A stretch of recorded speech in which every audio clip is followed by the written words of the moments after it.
हम लक्ष्मी चौधरी यहाँ सब गोटे के प्रणाम करे छी। आई हम एकटा उपनयन के बाबा के गीत ल के एलहुँ हैं। एहि गीत में संग दऽ रहल छथि हमर माता जी। अहाँ सब गोटे गीत के लाइक करे छी, कमेंट करे छी, हमरा बहुत खुशी होइया। बहुत गोटे के कमेंट के आंसर हम नहीं कऽ पावे छी, एहिला क्षमा प्रार्थी छी। और बहुत खुशी होइया जहन अहाँ सब कमेंट के जरिए हमरा अपन स्नेह और आशीष दै छी। एहि के लेल बहुत बहुत धन्यवाद। दशरथ के चारू लालन मारब पर शोभे। दशरथ के चारू लालन मारब पर शोभे।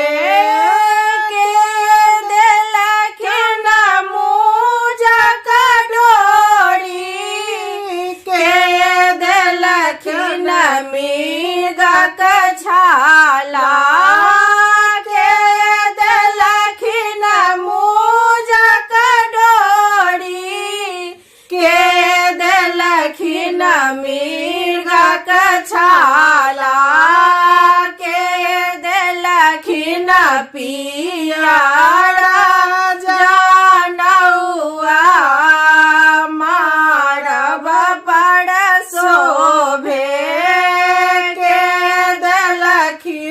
पियरा जनौआ मारब पर शोभे। दशरथ के चारू लालन मारब पर शोभे।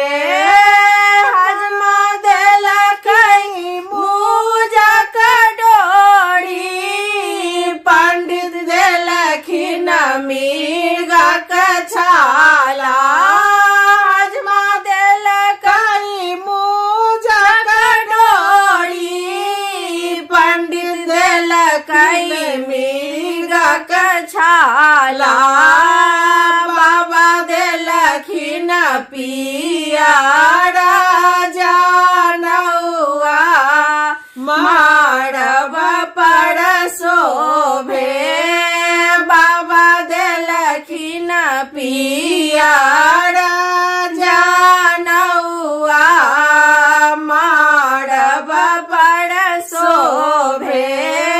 दशरथ के चारू लालन मारब पर शोभे।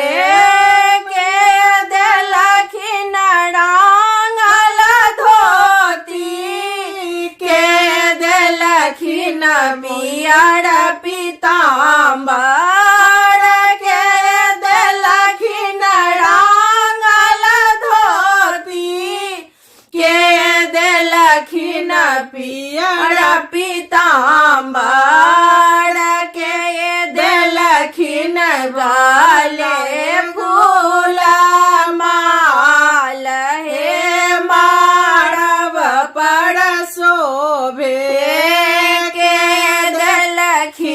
गाले फूल माल हे मारब पर शोभे। मामा देलखिन रांगल धोती कक्का देलखिन पियर पीताम्बर।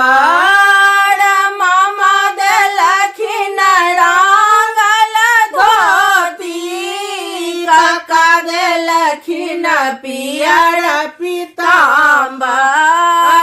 पीसा देलखिन गले फूल माल हे मारब पर शोभे। मोसा देलखिन सिरा पर पाग हे मारब पर शोभे। दशरथ के चार